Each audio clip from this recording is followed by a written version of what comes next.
In part 1, we discussed the general quality and features of this library and how it's a great product at a great price. But that's in general. There are other elements at play here beneath simply buying, downloading, and making use of a great product. Critical listeners and those in search of a Woodwinds library that can solve some of the many issues that come with deep sampled, multi-mic orchestral Woodwinds libraries will have different needs and expectations of this kind of product. It's time to go deeper. These are some of the things composers inquired about on my post leading up to this video.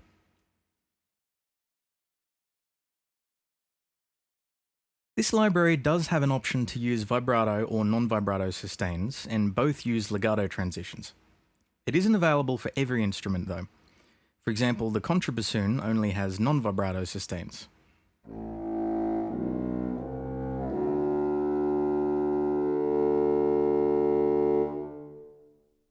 These instruments have both.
That's great. But what about crossfading between the two? Well, the library does allow you to use a slider to switch between non-vibrato and vibrato, but it's not a continuous crossfade. The library crossfades at its own speed, and switching between the two while playing can cause crossfade phasing.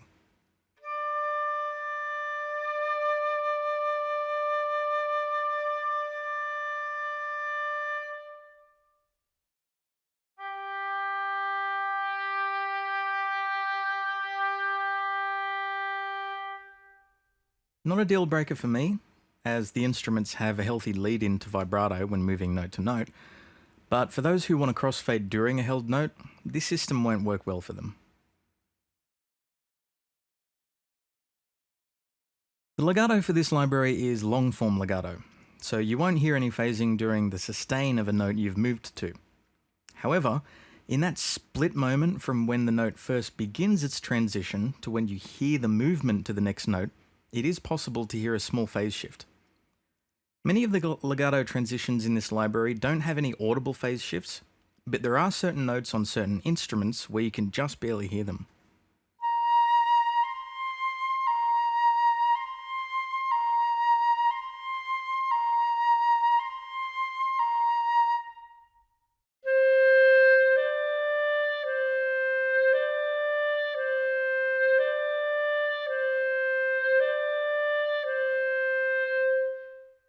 This is something that can't really be heard if the instruments are playing together, are in a mix, or have modest reverb applied.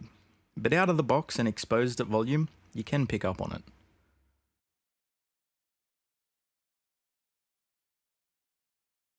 There are two causes of phasing you'll be able to hear at times while playing these instruments, and I feel they should be addressed in an update. The first is when crossfading slowly between dynamic layers, or holding the mod wheel at a point between two dynamic layers, the phasing kicks in.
There are 3 dynamic layers for the sustains, but the scripting and the crossfade algorithm just don't seem to be adequate enough currently. The issue can be avoided by moving through the dynamics a bit quicker, or by picking a dynamic you want and simply moving the expression slider.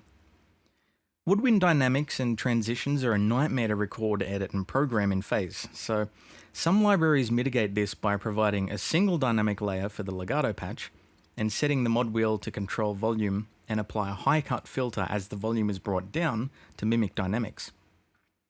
The dynamic crossfade problem with Cinematic Studio Woodwinds is possible to minimize with further tweaking and updating of the way Contact handles the crossfade, so it's possible for an update to fix this. However, I would really like to see an extra option in the patch to add a high cut filter to the expression control for those who want to focus on one dynamic. The second cause of this perceived phasing is how fast the Legato transition cuts off the previous sustain.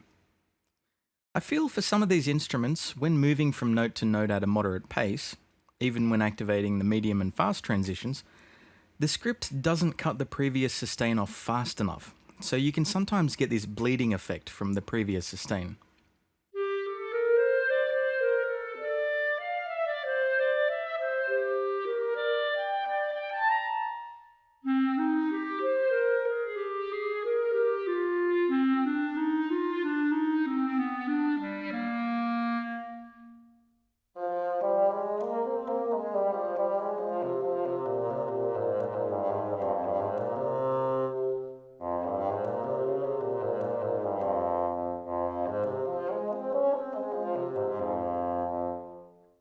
This varies with each instrument.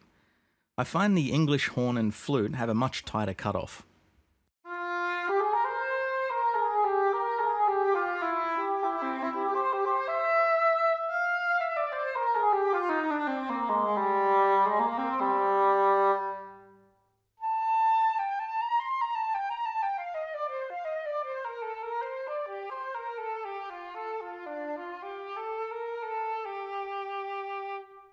While instruments like the piccolo or clarinet are a bit loose.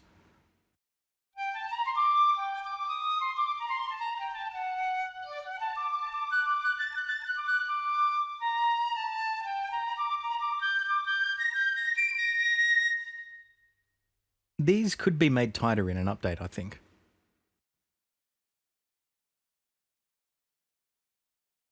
For each isolated dynamic layer, the recording and transitions are comfortably consistent. The only kind of perceived stereo movement you'll hear is the timbre of the held note as the player continues to hold the note, and the reflections it makes in the room.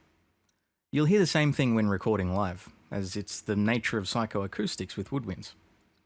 However, you might hear what sounds like stereo movement while playing.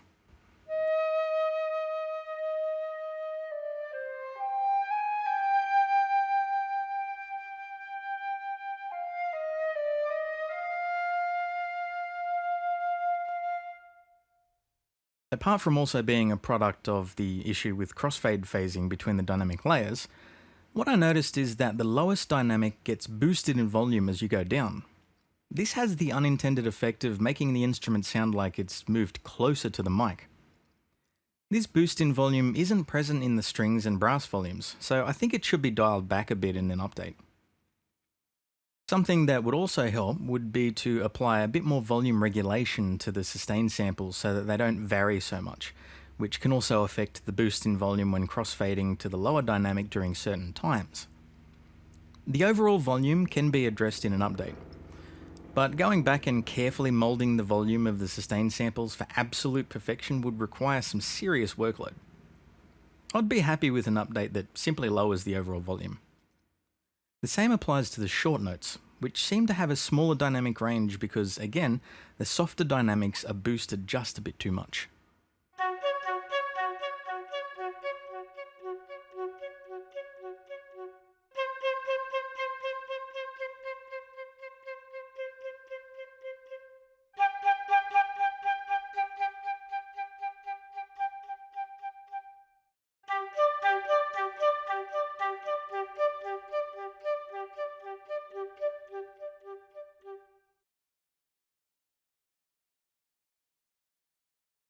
One thing this library does suffer from that's more noticeable than the others are the release samples.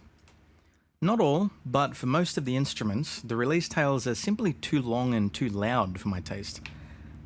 The lingering releases after each sustain while playing in regular legato mode, or in marcato mode, makes the previous sustain kind of bleed over into a new note, which has the effect of making it sound like there's an extra room mic somewhere in there.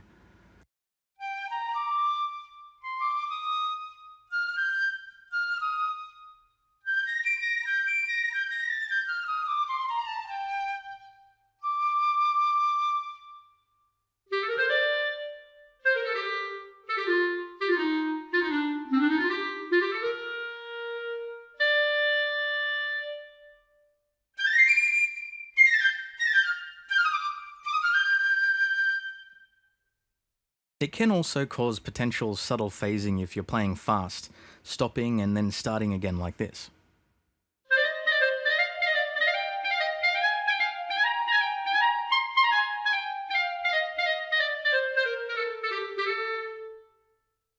I think these releases need to be either tightened or have their own release envelope that fades out some of that tail quicker. Also, the volume of the release samples for certain notes and certain instruments really needs to be turned down.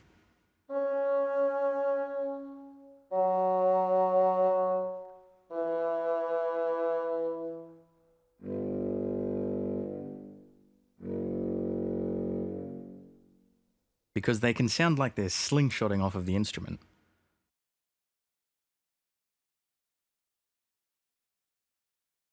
One thing this library doesn't have that the Strings does is a switch that changes from advanced mode, which focuses on the slow and medium velocity range of legato playing, to basic mode, which offers just the medium and fast range. That switch really needs to be here, because if you're playing your legato passages, you have to hit the keys hard to activate the fast legato, which just isn't feasible. You'd have to have lead-filled fingers. One way around this is to use either a velocity plugin like Velo Keys, or the script window in Contact to add a higher velocity curve with the velocity change script preset, which is what I've had to do with the patches I've played in this video. One thing that's missing here that I wish I could have, much like the strings volume, are soft attacks for the sustains. As it is, there's only regular attacks for the medium and loud dynamics, with the marcato mode being able to provide accented attacks, while the soft attack is reserved for just the soft dynamic. I really wish I could have a soft attack for the medium dynamic so I can lead into each note if I'm focusing on the medium dynamic and writing the expression for dynamics. Soft attacks would require re-recording samples though, so my recommendation would be to apply a soft attack fade-in when starting the note at softer velocities. A soft fade-in for low velocity sustains and a switch that can apply a high roll-off filter with the expression control would make me a very happy cookie. So, what does this video shed light on? Well, to sum up, it's that Cinematic Studio Woodwinds is an excellent library, but excellent within the context of other Woodwinds libraries of its kind having inherent flaws.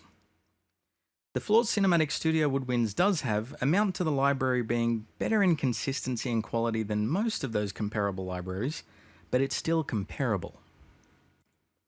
Most composers have hoped for Cinematic Studio Woodwinds to be the library that finally gets deep sampled, multi-mic, orchestral woodwinds right and ascends above the flaws that others have, which includes crossfade, end or legato phasing, inconsistency or bumpiness or cut into transitions, expression and discipline in equal quantity, and perfectly polished samples with perfectly polished programming.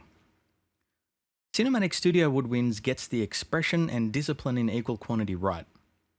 It gets the legato phase right, mostly. It nails the consistency and realism in the legato lengths.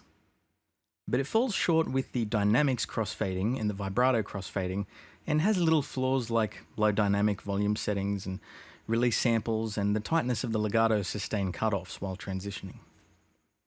It's a step ahead when comparing its flaws to the flaws of others, but just a step ahead.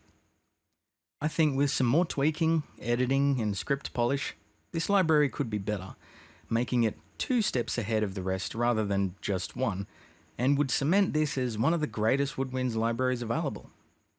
It still has gains to make to be the best it can be.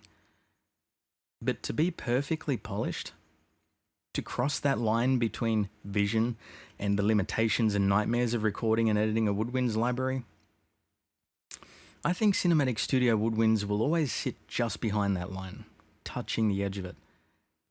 The kind of relative perfection and polish attained with string libraries and even brass libraries is something that Woodwinds will always have trouble reaching inherently.